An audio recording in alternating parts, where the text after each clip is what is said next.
Hey guys, tonight we're peeling back the sweat-drenched linen of history to slip into the sandals of a Roman legionnaire, where love letters were as lethal as gladius strikes and the line between romance and ruin was thinner than a senator's patience. Picture this: you're crouched in some godforsaken outpost near Germania, fingers numb from cold, scribbling a letter to your lover in Rome.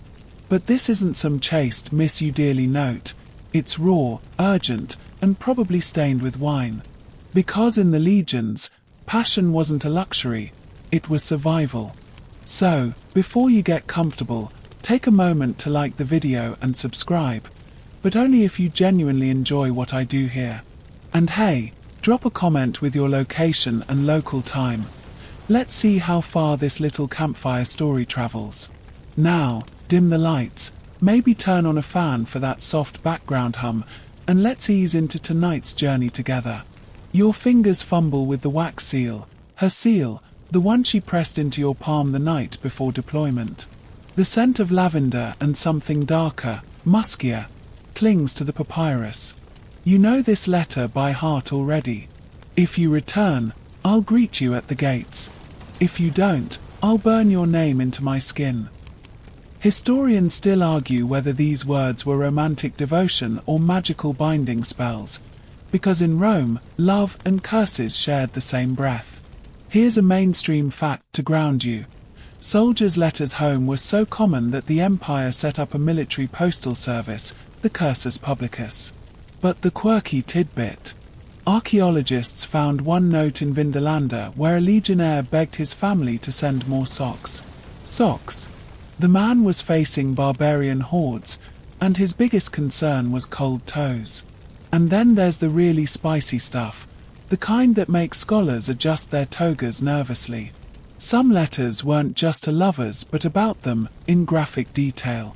One fragment from Egypt details a soldier's affair with a merchant's wife, complete with complaints about her husband's untimely returns.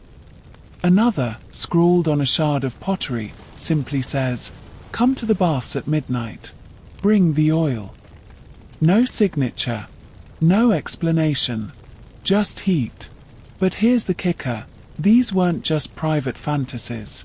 They were lifelines.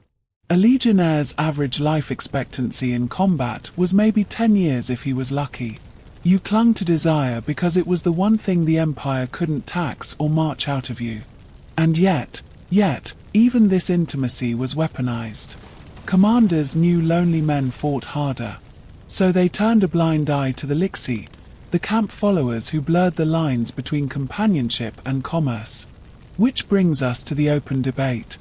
Was Rome's military machine built on discipline or desperation? The flickering oil lamps of a legionary fort's backstreets cast long shadows as you fumble with the strangest currency you've ever held, a brothel token, stamped with an explicit image and the words Felicitas Publici, for the happiness of the people. State-sanctioned pleasure, courtesy of the Roman Empire. You'd laugh if you weren't so exhausted from today's march, but here's the reality. Even in war, Rome understood that soldiers needed release, and they industrialized it with terrifying efficiency. The air smells of cheap wine and cheaper perfume as you step inside the Lupina, the military brothel that's equal parts relief station and psychological trap. The walls are covered in graffiti, some poetic, "Here I lost my heart and my denarii," others brutally pragmatic, "Octavia sucks like a Tiber eel." Historians still argue whether these establishments boosted morale or just prevented mutinies by funneling rage into something controllable. Mainstream fact: brothels near military bases were so common that archaeologists find clusters of tokens near every major garrison.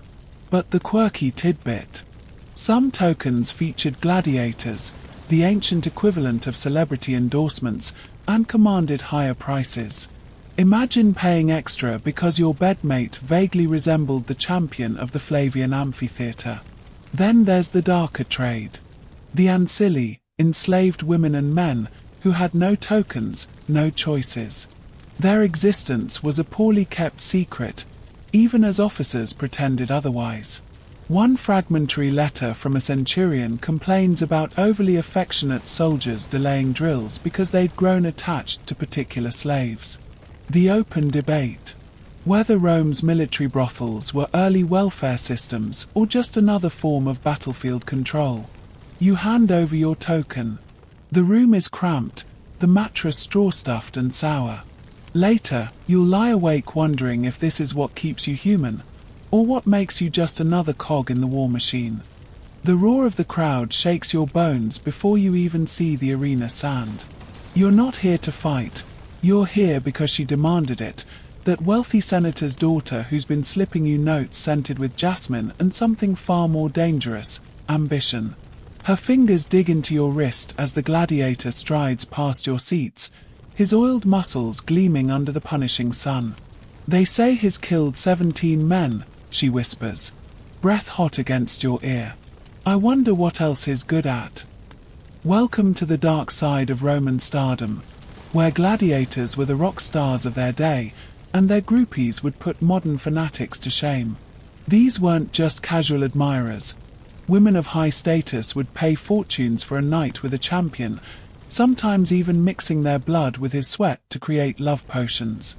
Historians still argue whether the infamous gladiator sperm face cream mentioned in Pliny's texts was real or just ancient tabloid gossip. Mainstream fact. Gladiators had their own fan clubs called collegia that functioned like early sports agencies, negotiating appearances and endorsement deals. But the quirky tidbit. The most sought-after fighters would sometimes wear bronze nipple rings into battle, not for protection, but because the flash of metal during combat drove spectators wild. Then there's the brutal irony. These men who could make an entire amphitheater scream with desire were often slaves themselves. The graffiti at Pompeii says it all. Next to crude drawings of gladiators in action, you'll find scribbled prices for their services. One particularly famous fighter's going rate was reportedly equal to a year's wages for a schoolteacher. The open debate. Whether these relationships were genuine passion or just another form of social rebellion by women trapped in a patriarchal system. Your senator's daughter drops a silk handkerchief into the arena. The gladiator picks it up with his teeth. The crowd goes insane. And you're just beginning to understand how deep Rome's games really go. The scent of burning incense cloys your throat as you stand frozen behind a marble pillar, watching her, the woman you married in a ceremony full of empty vows and political calculations. She's supposed to be weaving wool like a proper Roman matron, but the way her fingers trace the edge of that Greek poet's scroll tells another story. When her slave girl catches your eye and quickly looks away, you realize everyone in this villa knows about the affair except you. Or maybe they think you're the one being deceived. Welcome to patrician pillow politics, where marriage contracts were written in bloodlines and broken in bedchambers. The elite didn't marry for love, they married for alliances, while keeping a labyrinth of lovers on the side. Historians still argue whether Emperor Claudius truly didn't know about Messalina's infamous all-night brothel competition, or if he simply found it politically convenient to discover her infidelity when it suited him. Mainstream fact. Roman weddings included the chant Ubi tu Gaius, ego Gaia, where you are Gaius, I am Gaia, a romantic sentiment undercut by the fact most noblewomen kept their own names and fortunes separate. But the quirky tidbit. Wealthy wives would sometimes hire professional bridesmaids called pronubi to test their husband's fidelity by seducing them before the wedding. The real shocker comes when you find your wife's diary, not hidden, but left conspicuously on her dressing table. The entries alternate between shopping lists and erotic poetry addressed to someone called L. Is it the Greek tutor? The bath attendant? That Gallic gladiator who dined here last Saturnalia? The open debate among scholars is whether Roman aristocracy actually encouraged discreet affairs as pressure valves for unhappy marriages. As you stand there holding the damning evidence, a slave enters with your wife's morning wine. She meets your gaze without flinching. "Shall I tell Domina you've returned from the Senate early?" she asks. And in that moment, you understand. In Rome, the real battles weren't fought with swords, but with silences. The temple drums pulse like a heartbeat as you step across the threshold where worship and desire intertwine. Before you stands a priestess of Isis, her linen robe translucent in the torchlight, the sistrum in her hand still humming from her last ritual shake. The goddess demands complete surrender, she murmurs, pressing a honeyed fig to your lips. You came for blessings, but the way her bare foot traces circles on the mosaic floor, depicting Priapus in all his swollen glory, hints at other sacraments. Welcome to the world of sacred prostitution, where temples doubled as houses of pleasure and devotion. In Rome's spiritual marketplace, sex wasn't just physical, it was a transaction with the divine. Historians still argue whether the famed brides of Mithras truly channeled gods during their rites or simply mastered the art of sacred theatrics. Mainstream fact: the Temple of Aphrodite in Corinth employed over 1,000 hierodules, sacred servants, generating more revenue than the city's olive oil trade. But the quirky tidbit: some priestesses used hallucinogenic ointments, recipes now lost, that allegedly induced visions during union, documented in temple ledgers as divine marriages. You watch as a wealthy merchant places coins not in the offering bowl, but directly between the priestess's breasts, a practice so common it spawned jokes about the shortest distance between a fool and his money. The open debate: whether these rituals empowered women in a patriarchal society or simply dressed exploitation in sacred vestments. As the priestess leads you behind the curtain, you notice the wall carvings aren't of saints or martyrs, but of couples entangled in every configuration imaginable, each position labeled with its spiritual benefit. For fertility, she whispers, pointing to one. Then her finger slides downward. And this one, for forgetting. The wine spills across the mosaic floor as you trip over a writhing couple, because of course this refined patrician orgy has devolved into a drunken mess of tangled limbs and shattered glass.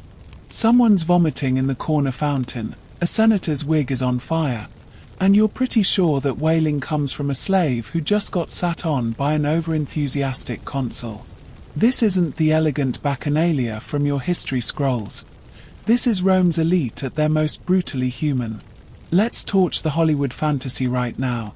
Roman orgies were less about sensual goddesses feeding grapes to oiled Adonises, and more about power plays disguised as pleasure. That beautiful silver goblet you're drinking from? Probably stolen from a conquered Greek city. The exotic dancer currently upside down on the dining table?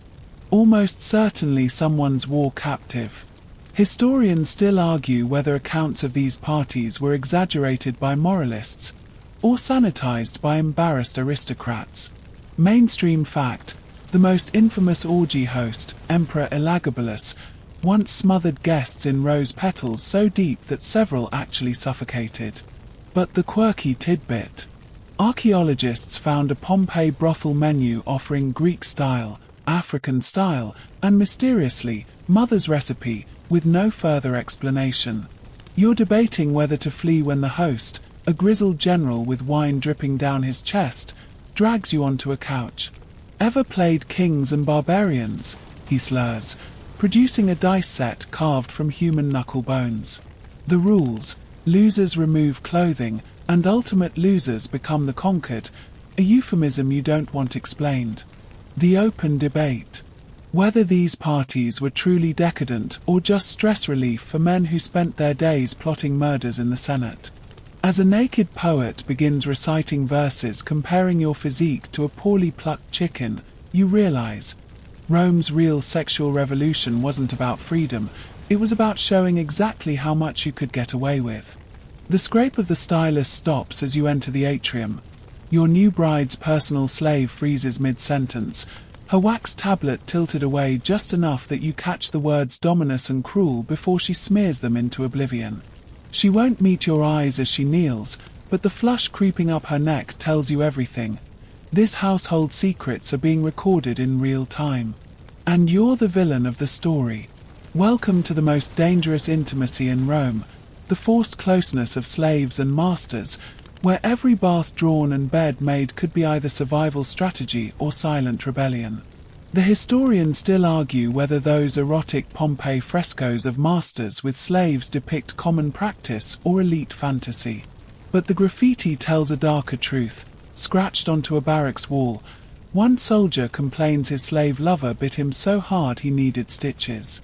Mainstream fact: Roman law required slaves to be sexually available to their owners, but prohibited long-term relationships, a contradiction that bred endless chaos. But the quirky tidbit: archaeologists found a collar inscribed "If lost, return to Apronius, I'm sleeping with his wife," proving some slaves played their own games.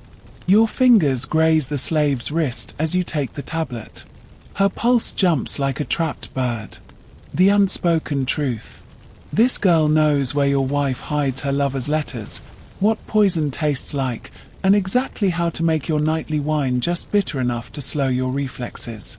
The open debate isn't whether these relationships happened, it's who truly held the power in these twisted dynamics. As she reaches to adjust your toga, her whisper is almost inaudible: "He's meeting her at the baths again tonight."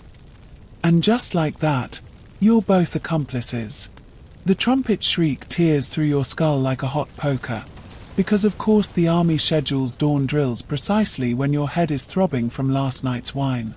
You fumble for your helmet, but the world tilts violently as last evening's victory celebration threatens to make a reappearance. That's when the centurion's boot connects with your ribs. "Legionnaires don't vomit," he snarls, "unless it's on command." Welcome to the Roman legion's morning routine, where hangovers meet harsh reality and blisters are your new best friends. You'd kill for a sip of water, but first you'll spend an hour practicing formations with a pack so heavy it makes your spine creak.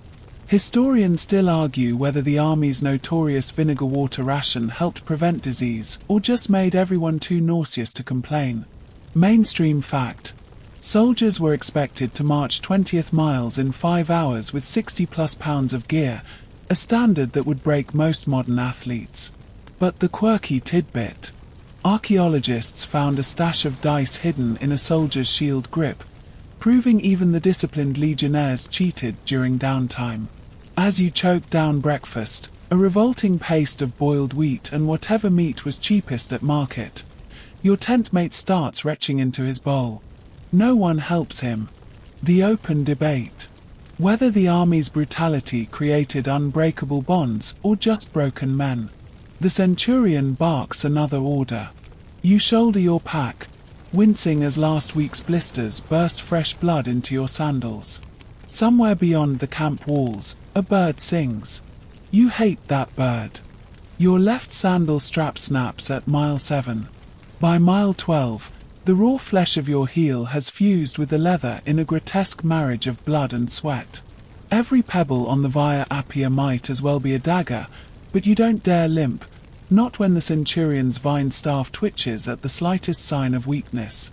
The recruit behind you collapses face first into the dust, his pack splitting open to spill moldy bread and a love letter from some girl he'll never see again. No one stops. This is the reality of the Legion's forced march, where 20 miles isn't a suggestion but a death sentence for the unprepared. Your canteen's down to warm dregs that taste of goat hide, and the bread in your pack could double as a roof tile. Historians still argue whether the army's infamous wheat ration caused more deaths from malnutrition or from broken teeth. Mainstream fact: legionnaires carried 2 types of stakes for camp fortifications, pointed ones for palisades and forked ones to impale deserters' heads. But the quirky tidbit: archaeologists found a soldier's diary complaining that his officer made them march extra miles just to collect interesting rocks for his garden. The sun bleaches your vision white when the column finally halts. As you collapse against your pack, the veteran next to you, a grizzled brute missing 3 fingers, grunts and shoves something into your hand, a shriveled apple. "Eat it slow, pup," he growls. "Tomorrow's worse." The open debate isn't whether these marches built discipline. It's how many bodies got buried anonymously along the roadside when they didn't. You bite into the fruit. It's wormy and sour.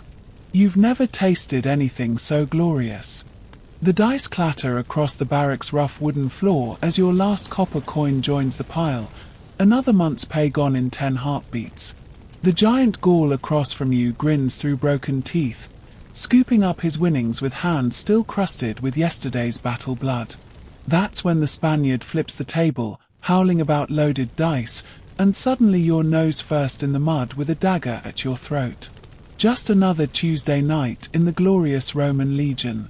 Welcome to the powder keg of barracks boredom, where men forged in battle relieve tension through gambling dens that double as fight clubs, brothel gossip sessions that turn into mutiny plots, and drinking games where the penalty for losing is a concussion. Historians still argue whether commanders deliberately ignored these antics to blow off steam, or simply couldn't control their own men. Mainstream fact: legionnaires were paid 3 times a year in heavy bronze coins, which explains why most gambling happened right after payday. But the quirky tidbit: archaeologists found a soldier's will scratched onto a broken shield that left everything to the whore who cheated me at dice. As you wipe blood from your split lip, the Gaul tosses you back your coin with a wink. For your pretty face, he laughs. The open debate: whether this violent camaraderie was what held the legions together, or what eventually tore them apart. Somewhere in the dark, a drunk recruit starts singing an obscene song about Emperor Hadrian's boyfriend. The centurion pretends not to hear. The first flaming arrow thuds into your shield with a sickening whump, the heat searing your forearm even through the layered wood.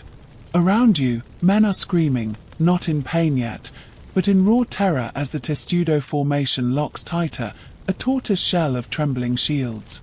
The air reeks of scorched leather and the acrid tang of piss as someone loses control of their bladder. "Hold the line," your centurion roars, but his voice cracks on the last word.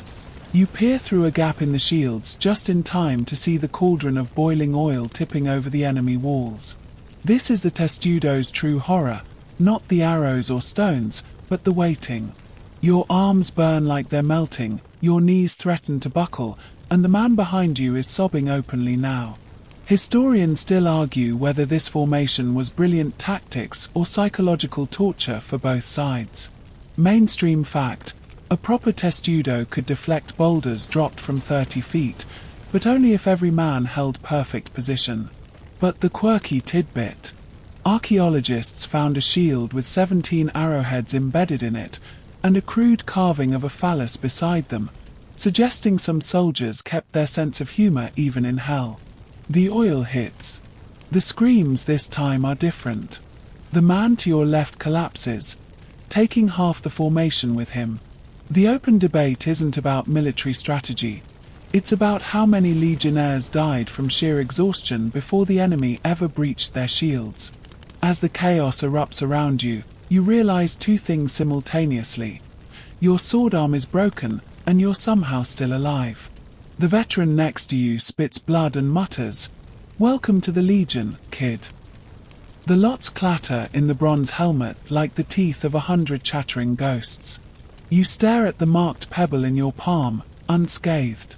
Across from you, young Marcus, who shared his rations with you just last week, holds a blackened stone. His face goes slack as the centurion's vine staff taps his shoulder. "Congratulations," the officer sneers. "You've been promoted to example." This is decimation, Rome's ultimate punishment, where discipline is carved into living flesh. The 9 lucky legionnaires, including you, form a circle around the one condemned.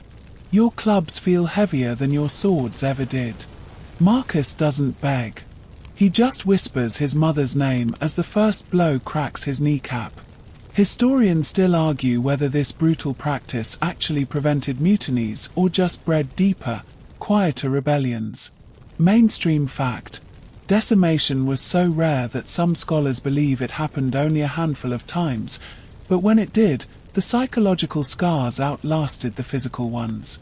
But the quirky tidbit: archaeologists found a soldier's diary that recorded a decimation, followed by a detailed grocery list, as if the writer needed to immediately retreat into the mundane. By the fourth blow, Marcus isn't recognizable as human anymore. The open debate isn't about the morality, even the Romans debated that, but about why they kept the victim alive through the entire beating instead of granting a quick death. When it's over, the centurion makes you sleep in the bloodstained tent that night. Remember, he says, tossing you a clean club for next time. The rat's bones crunch between your teeth like overcooked cartilage, its stringy fur catching in your throat. You tell yourself it's just field rabbit as you reach for another, the 20th this week, judging by the pile of tiny skulls by your bedroll. Outside the besieged city walls, the enemy taunts you with the scent of roasting meat, while your rations have dwindled to boiled leather and the occasional handful of maggoty grain. Yesterday, someone disappeared from the latrines. No one mentions it. No one needs to. This is siege starvation, where honor evaporates faster than morning dew, and the rules of civilization peel away like rotting skin. Your centurion's cheeks are hollow caves now, his famous discipline reduced to watching the weakest men with wolfish eyes. Historians still argue whether the legendary accounts of cannibalism during sieges were factual or just propaganda to demonize Rome's enemies. Mainstream fact: legionnaires were issued a siege survival kit with hooks for fishing rats and a manual on edible weeds. But the quirky tidbit: archaeologists found a soldier's will that left his prized dagger to whoever doesn't eat my corpse first. The whispers start on moonless nights, names drawn by lot, hunting accidents, sudden feasts of mysterious meat. The open debate isn't whether men broke the ultimate taboo, but how many commanders deliberately looked the other way to preserve their fighting strength. When the trumpet finally sounds the assault, you realize with dull horror that you're stronger now than you've been in weeks. The reason sticks in your throat like a bone. The bronze discharge tablet feels alien in your calloused hands after 25 years of sword grips. Honesta missio, it declares, honorable discharge, but the dirt road stretching ahead of you looks anything but honorable. Your back pension. A tiny plot in some malaria-infested frontier province where the locals still remember your face from their burned villages. Your reward for surviving is becoming a farmer on land you raised as a young recruit. The irony tastes more bitter than siege rations. This is the Legion's final joke. They make you colonize the very territories you helped destroy. Your new neighbors eye your military tattoos with barely concealed hatred, while the veterans' colony reeks of cheap wine and cheaper regrets. Historians still argue whether these settlements stabilized the empire or just created pockets of armed, disgruntled men with nothing left to lose. Mainstream fact: less than half of discharged legionnaires lived more than 5 years after service, between bandits, old wounds, and the sheer shock of peace. But the quirky tidbit: archaeologists found a veteran's tombstone boasting, "I survived the legions. Then my wife killed me over chicken." The local magistrate hands you a rusted plowshare. "Make something of yourself," he smirks. The open debate isn't about whether Rome abandoned its veterans. It's about how many of those veterans later led the rebellions that tore the empire apart. As you dig your first furrow, your sword spasms with old injuries. Somewhere in the trees, a child laughs. It sounds like a warning. The wind howls through the abandoned watchtower like a dying man's last breath. You shouldn't be here, not at your age, not with your bad knee, but the dream keeps pulling you back to the frontier. In the flicker of your oil lamp, the shadows sometimes move wrong. That's when you see them, figures in tattered legionary garb, their faces blurred like old coins. They don't speak. They just stare at the road where you once marched, as if waiting for orders that never came. These are Rome's ghost legionaries, the ones neither properly buried nor forgotten. Your old campfire stories claimed they were the spirits of dishonored soldiers, but now you wonder if they're just memories given form by your guilt. Historians still argue whether these legends began with actual mass graves or just the empire's collective PTSD. Mainstream fact: Over 300 Roman ghost camp sightings were recorded by ancient sources, often near disastrous battle sites. But the quirky tidbit. Archaeologists found a child's drawing in Vindolanda showing stick figure soldiers holding hands with shadowy figures labeled Daddy's Friends. The spectre closest to you raises a translucent arm, pointing north where the barbarian torches now glow on the horizon. The open debate was never about whether the ghosts were real, it was about why they kept guarding an empire that had already fallen. Your lamp gutters out. When you turn to leave, your footsteps echo with the weight of unseen companions. The night air settles around you now, heavy with the scent of distant campfires and long cold ashes. Perhaps you'll dream of Rome tonight, not the marble and gold fantasy, but the real one, sweaty, bloody, glorious in its imperfections.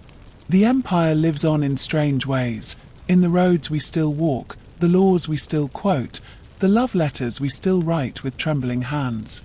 Those legionnaires you've walked beside tonight, they're part of you now. Their triumphs and failures, their desperate loves and crude jokes, all echoes across centuries, reminding us that humanity never really changes. We just wear different armor. So let the weight of history lift from your shoulders.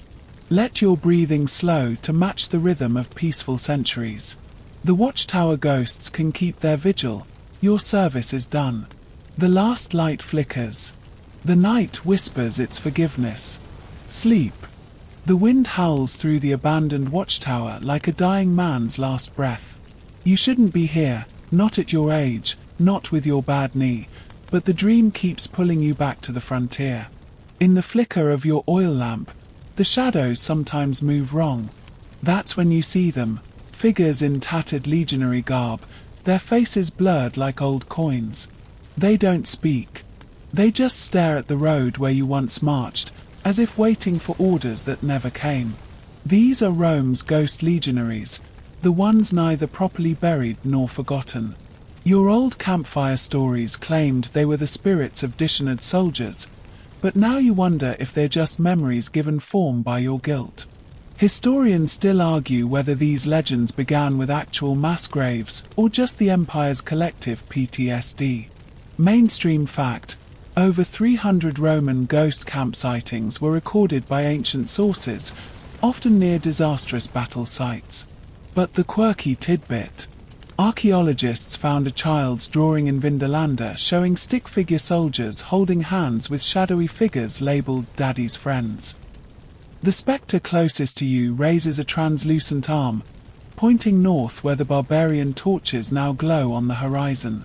The open debate was never about whether the ghosts were real, it was about why they kept guarding an empire that had already fallen. Your lamp gutters out. When you turn to leave, your footsteps echo with the weight of unseen companions. The night air settles around you now, heavy with the scent of distant campfires and long cold ashes. Perhaps you'll dream of Rome tonight, not the marble and gold fantasy, but the real one, sweaty, bloody, glorious in its imperfections. The empire lives on in strange ways, in the roads we still walk, the laws we still quote, the love letters we still write with trembling hands. Those legionnaires you've walked beside tonight, they're part of you now. Their triumphs and failures, their desperate loves and crude jokes, all echoes across centuries, reminding us that humanity never really changes. We just wear different armor. So let the weight of history lift from your shoulders. Let your breathing slow to match the rhythm of peaceful centuries. The watchtower ghosts can keep their vigil, your service is done. The last light flickers. The night whispers its forgiveness. Sleep.